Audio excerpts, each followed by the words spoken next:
I did record a video last week and it's never going to see the light of day. This was last Saturday when I got to work. And so it's been nearly a fortnight since last I spoke to you. Hi everyone, my name is Charlie and today I'm going to be talking about nothing in particular, although it's mostly going to be about events related to the last 2 weeks of my life because I am a bit of a self-indulgent person that way. Storyteller, if you will. But hey, let's go. So, from the last 2 weeks, all that I can really remember is going to see Fascinating Aida at the theatre, which was the first time that I had been to the theatre in over 2 years. I booked to go and see them in 2020, and naturally everything that went on in the world went on in the world, and this event just kept getting pushed back and pushed back until it finally happened, and it was brilliant. It was fantastic. It Fascinating Aida, if you didn't know, went viral a few years ago with 2 songs, one being Cheap Flights and the other song being Dogging, which, you know, they did perform on this night, but there was some new material in there, there was some old material in there, and it was, as I say, fantastic. It was humorous. Most of their songs are usually humorous. I'd say their song Not the Hokey Cokey Anymore, I sent that to my sister who commented. It was like Victoria Wood. It was somewhat similar to the song Let's Do It, but it felt like the more realistic version of Let's Do It if they actually did manage to get down and do anything, only to recognise all of the struggles that come with being older. The second half was somewhat more sombre than the first, related to world events and related to, well, in terms of world events, in terms of climate change, the government, well, specifically the British government and the way that they operate. But let's not get into that here. And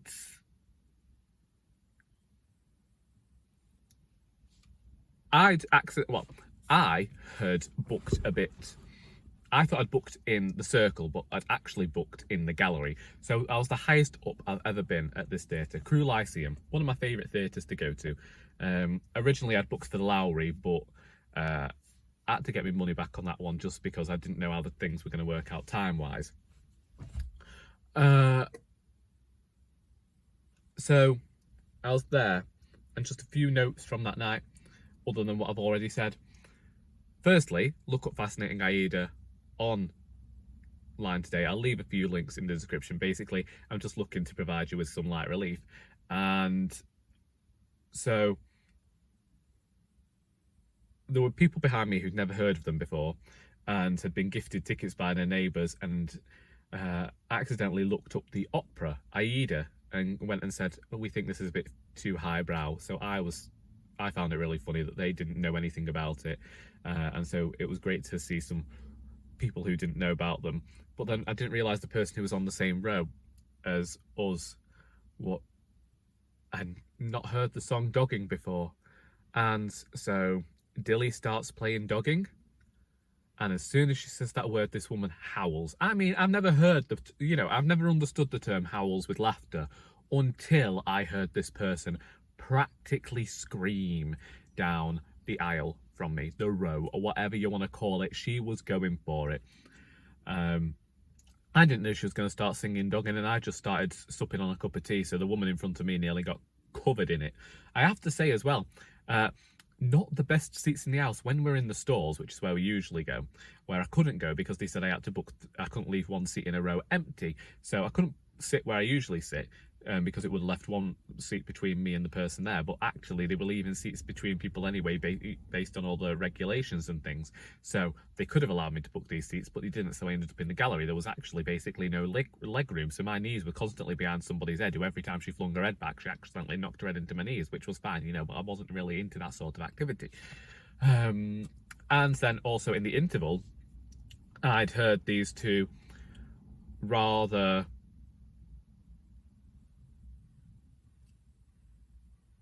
blokish blokes talking about the fact that one of the stars of Fascinating Aida is trans, and I was really concerned about where this was going to go, because I know that they'd performed the song Prisoner of Gender when I last saw them, and I was concerned because people can be a bit unkind nowadays. But when the song Prisoner of Gender was performed, this time round they got more of a round of applause than they had the last time I was there, and I was grateful because it felt like there was at least some growth amongst the public, even if there were some rather un-PC comments from much older members of the audience. But there you go. Then I have finally had back comments from 3 of 4 beta readers of Royally Doris. I've been going through it myself, fixing some things that I saw. I wasn't fond of how many times I'd used the phrase "a few days down the line" or and that sort of thing, and I thought there were too many glowers and glares, so I've been in and I've changed a few of them or removed them entirely. And then one note I had back was about speech tags, and this happened the first time around when I first wrote Our Doris, and my editor at the time said that I used too many of the "I said to her, I said, and she said to me, she said," that sort of thing. And it was to do with when these were monologues and I wanted to be able to get across that it was a different person speaking. But I suppose it is going to be released in the medium of a book, and this one I have maintained is more of a novel, so it's all right to remove some of the speech tags, and if I feel the need, I can insert them when reading this book aloud to people, although none of those events are forthcoming at the moment. I do believe that I might be getting invited back to a WI because a member came into the shop last week and asked me whether I had another book coming out, and I mentioned the last one was coming out in September, so they said they'd keep an eye out. So fingers crossed for that one. I've also managed to actually get that event settled down for Holmes Chapel in about 2 weeks. But that's for An Heir to Murder, which I have to go back and reread just before writing the sequel, which I also need to plot. It's in terms of An Heir to Murder sequel. Sorry, I just saw a wren. In terms of An Heir to Murder sequel, I know the mystery and I know the characters that are going to be within the book, but I just need to figure out where everything's going to happen.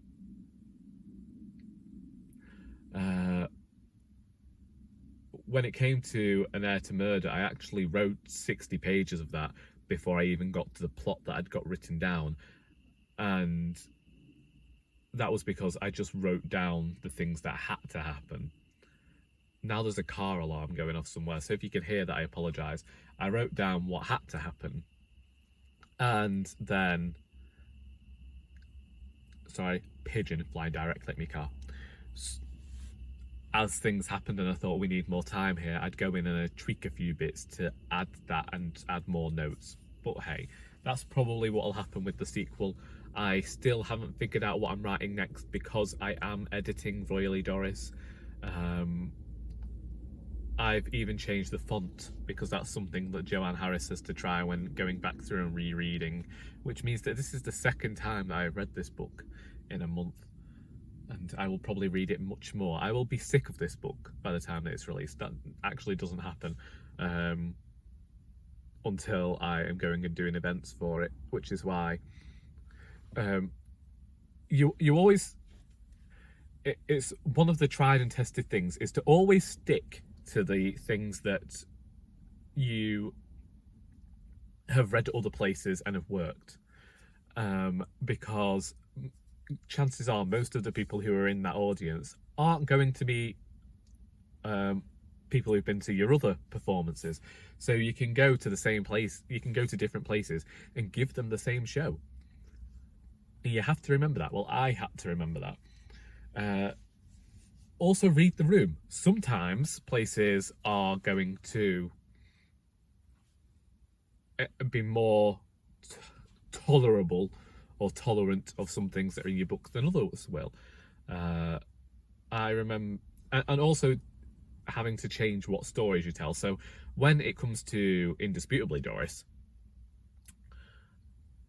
I always told people that the chapter in there entitled Educating Erin was based on the fact that so many of the girls when I was at school were getting told at the age of 16 that the best thing they could do is have a baby at the age of 16 and then they could go and get a house. And I really held great umbrage with the idea. I didn't like the fact that well, there was a bit of a scandal when I was there as well, because, and I can't remember whether I've ever told this story before, but basically one of our teachers, you used to get a predicted grade that was based on your postcode. And because I came from a council estate, I got a very poor estimated grade for English. And so rather than actually mark any of our essays, our teacher had decided she was going to go through and she was just going to put the give us the estimated mark. Disappeared from class for 3 months. Eventually we had to get another teacher in who remarked most of the stuff, and my essay that had been an E ended up going to an A, but unfortunately the opposite happened for other people. And when this sort of thing was happening, I really didn't like how the lower classes were being looked down upon. So I decided I was going to put Educating Erin into this book. Unfortunately, I happened to mention this to a group full of Tories. Well, you never know who's going to turn up to your events, do you?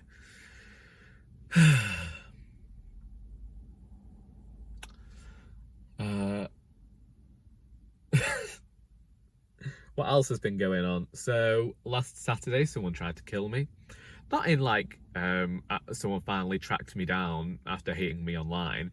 I was driving down the side street back home, and I'd been following this car back from work, and it had been really slow, but whatever. I didn't overtake it because of all the road work, so I thought, well, you're going to be slowed down anyway.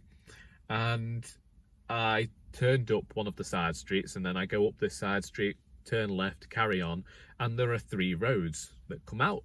And unbeknownst to me, I am driving past the last one, and this woman who I followed back from where I work decides that she wasn't going to stop at the junction that is the top of this hill as I'm driving past, and came up to about 30 miles an hour and nearly drove straight into the side of me.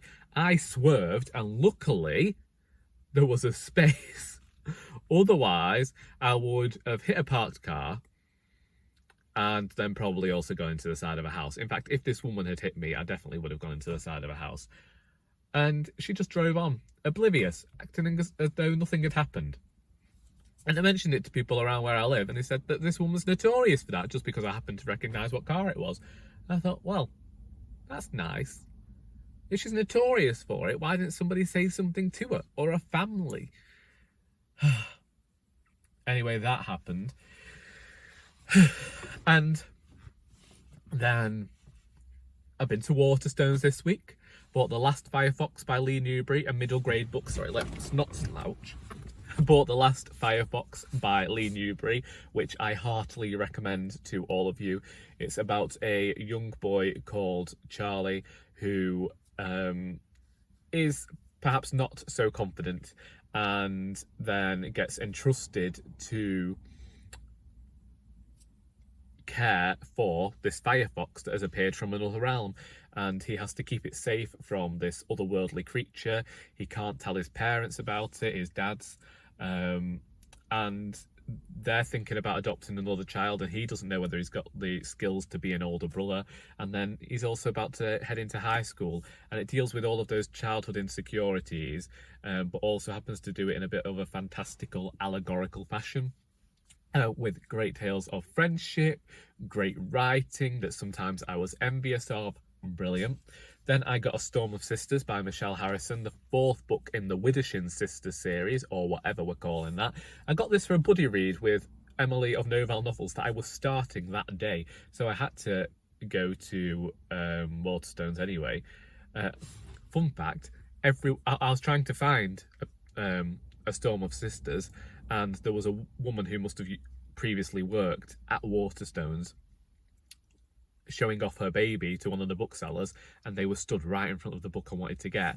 And I wanted to find the Lee Newberry, and her friends had decided they were all going to gather around this podium that they'd set up.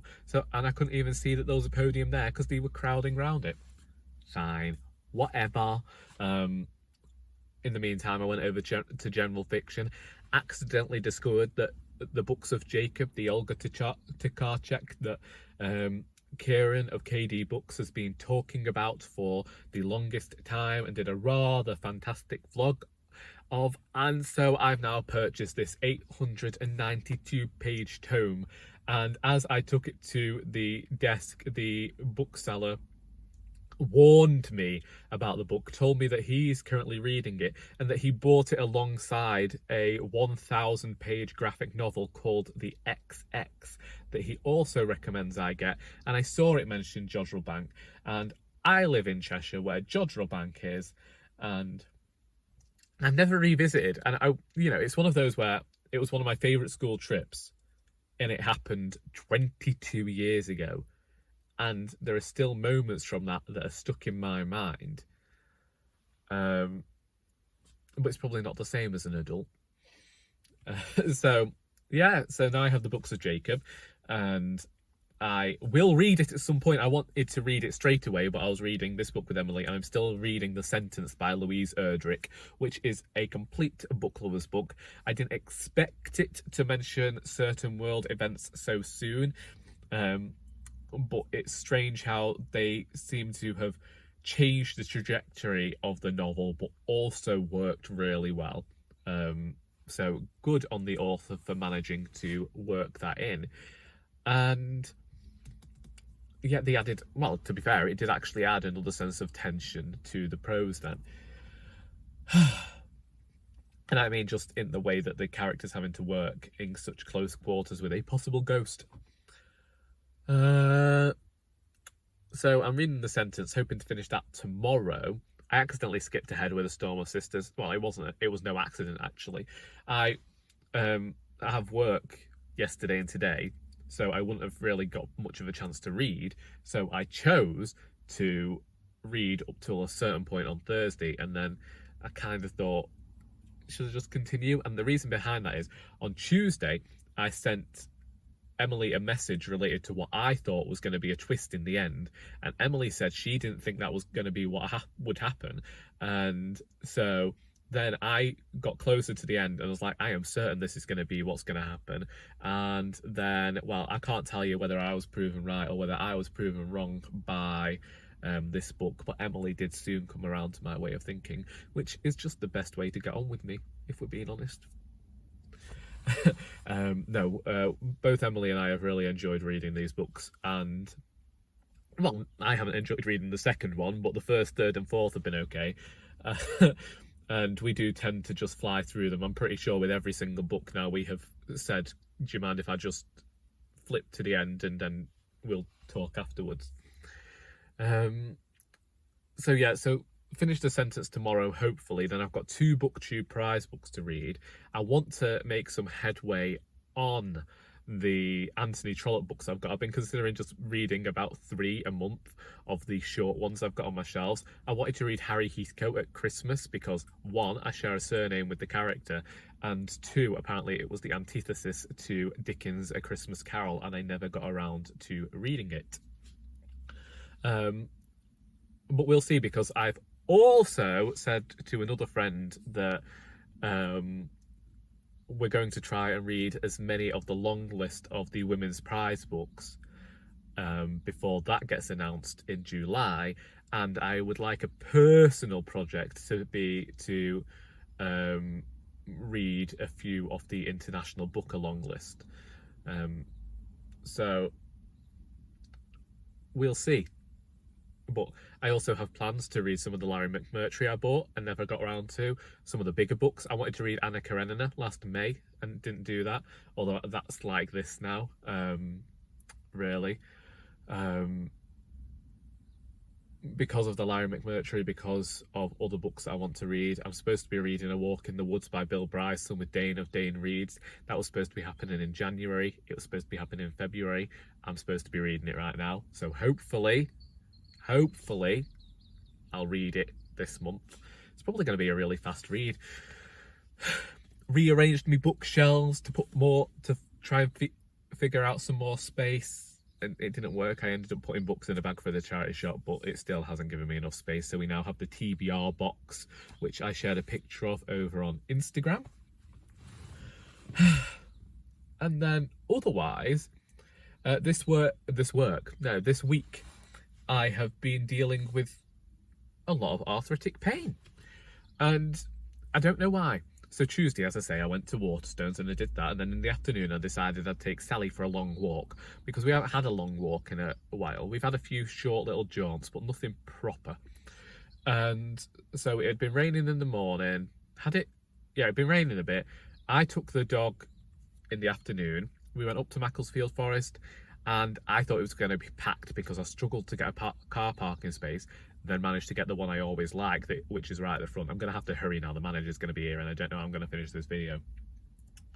So managed to get the parking space that I used to get that I really like, and set off. And I thought I'll just go around the reservoir, but I didn't. I went all the way up to the benches and came down, which can be 40 minutes to an hour and a half, depending on how my dog moves. She's been a bit anxious recently, and I saw a video online that said, don't turn around and ask them what's wrong. Just keep walking with confidence and then they'll follow you, which is what happened. And it ended up being a rather pleasant walk when she just started moving along. And, you know, I'd let her stop and sniff things. It wasn't so much she was just fixed and not wanting to move anymore.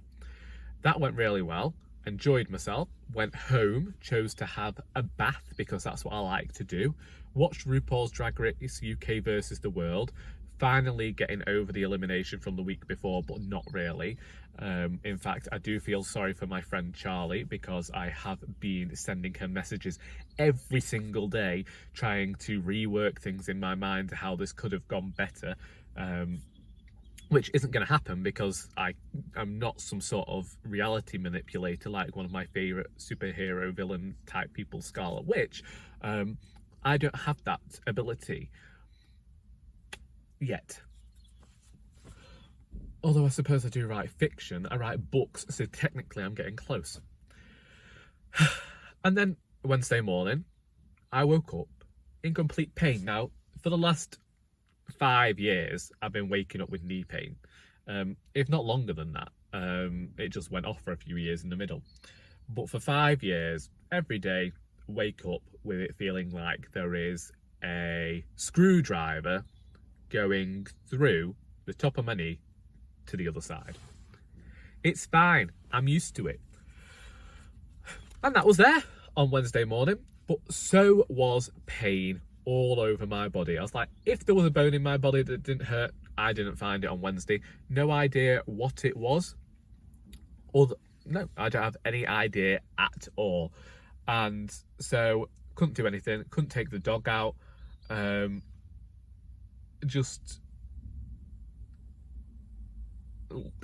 that was the day that I did most of my editing for the final Doris book, really, because I just couldn't move.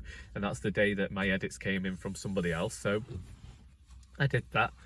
I didn't have an Italian phone conversation as I thought I might, because the Italian lady had stuff to sort out back home.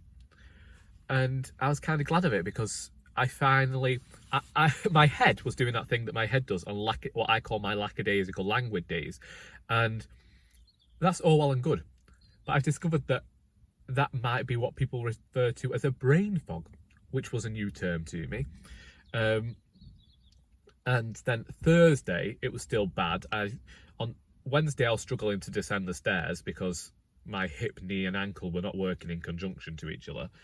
My wrists are still being completely fantastic and will just abruptly spasm and fling stuff across rooms. That's fantastic. Lost my toothbrush this morning.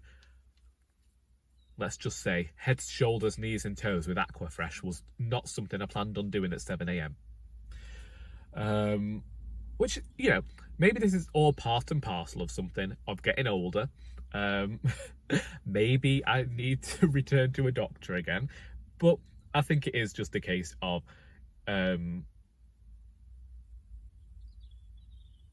it being there. But Thursday it had settled a bit, but it came back in the evening, and yeah,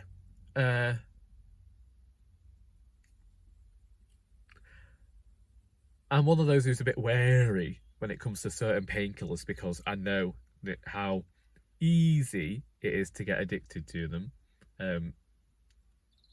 Speaking from personal experience. So yeah, then yesterday, coincidentally, we had this form that we had to fill in. We're supposed to fill it in annually, but I can't say whether I ever have, just to update personnel. And one of the questions was, do you consider yourself to have a disability? And then the next one was obviously about my asthma. So I put my asthma in there and my inhalers, which was another drama to get on Thursday. My mother put my prescription in for me because she's a kind person and she was down the surgery anyway. Then she went to collect my prescription and they said they'd already sent it to the pharmacy. She said, well, could you tell me which pharmacy?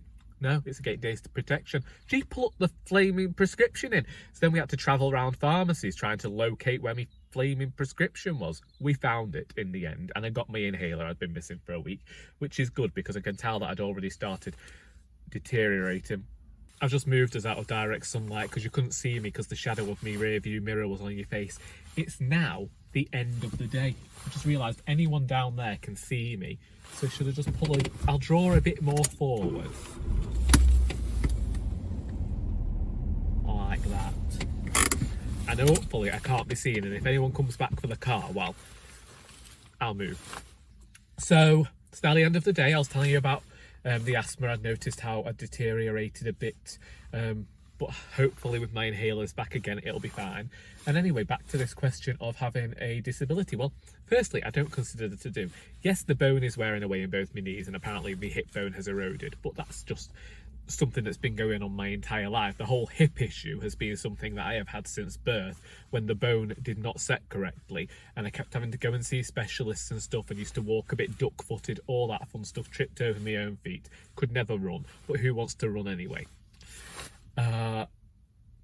And obviously I think it was more prevalent in my mind because I've been going through this pain, whereas if I hadn't actually been experiencing any sort of pain this week, I'd been like, nah, I've got nothing to worry about. So I sent a message to my sister and she said, well, no, put it down, because then at least your company is aware that should you ever need to rest or something. So me volunteers just nip into have a lunch across the road, a tea across the road, so she's using our car park, which is perfectly fine. She thought I was getting out to see her, which was kind, whatever.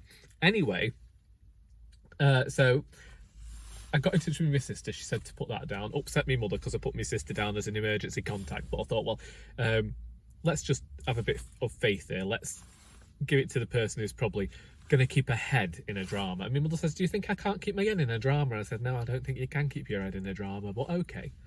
So that was that.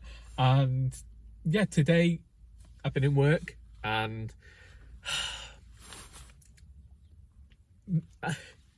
I mentioned how my wrists haven't been working the way that they should do, and it put an entire new meaning on limp-wristed today, the things that my wrists wanted to do. So my left hand's never been very good. Talked about this for years. Left hand, never very good. So I only tend to carry stuff with very sturdy handles in this hand, but I didn't have it with a sturdy handle today, so I was like, it's going to be one cup at a time here if you've got a china cup.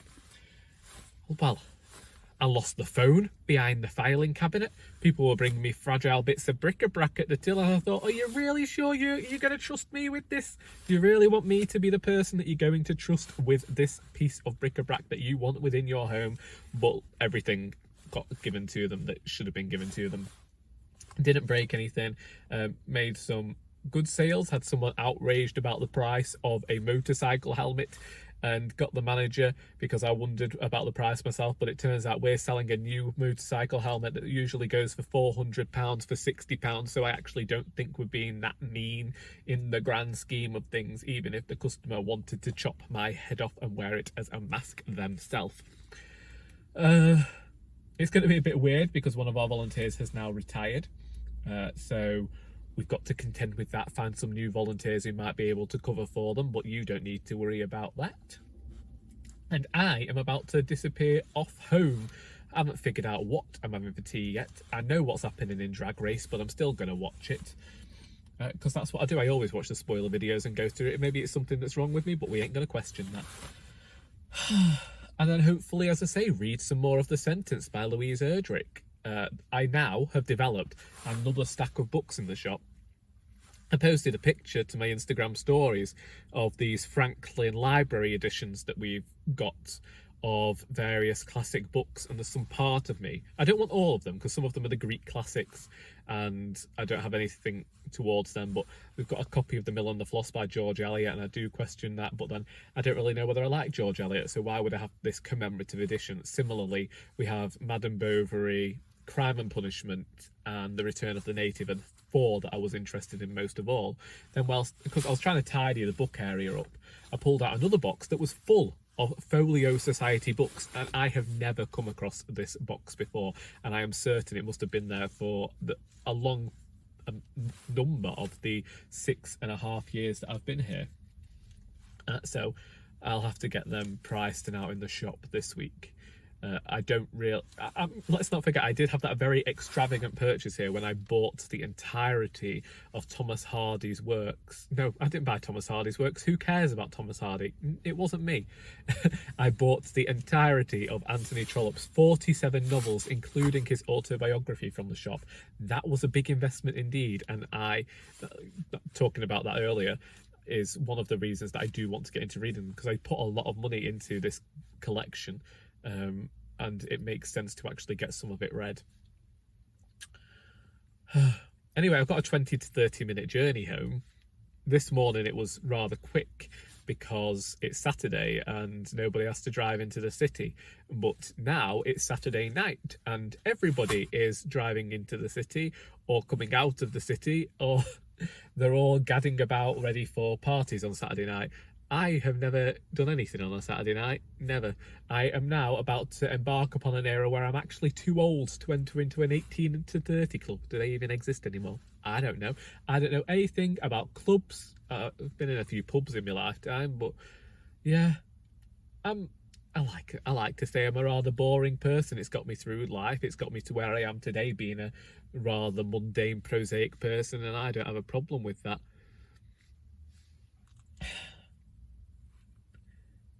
Also, I don't know, just in that moment then I was thinking I want to get home and have a proper cup of tea. I have cups of tea at work. I think we all have, wherever you go, you're going to have refreshments at work.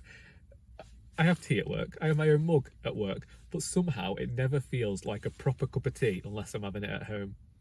I don't like how high up you've been for this portion of the video. So, like I say, otherwise, I'm not really sure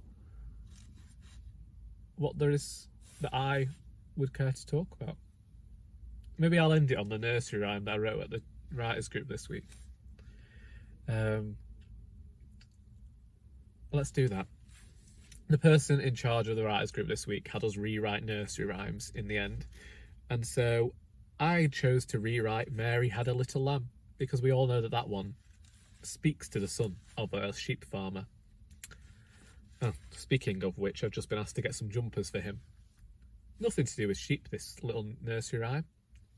Mary had a motorbike. She rode it through the hills.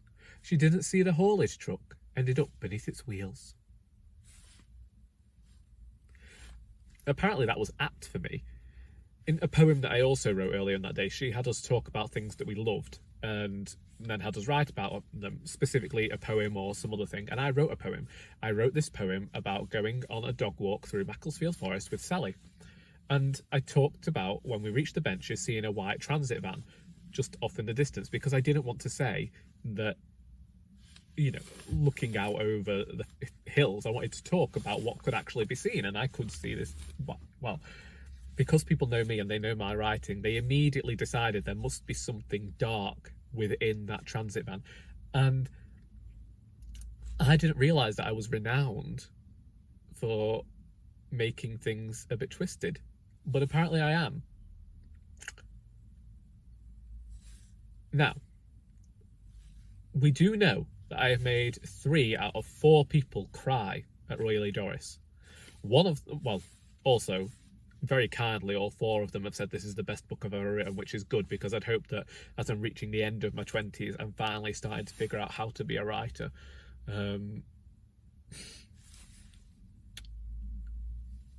But, yeah, I don't know whether there's anything twisted in there. Maybe I just have a very different way of looking at the world. I don't know. But I think that's it for today. I haven't been watching anything different on the telly.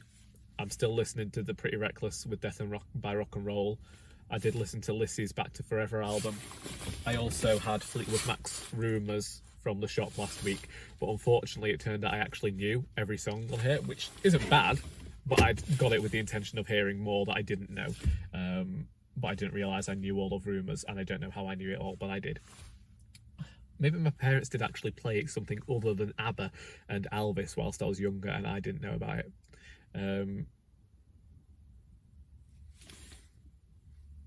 But hey, what are you reading? What are you writing? What are you watching? And what are you listening to? I hope that you got something out of this video, and if it was sheer boredom, well, I hope I didn't bore you to death, unless you're into that sort of thing. And until next time, which in this day and age could be 2 days from now or 50 years from now, well, that is all.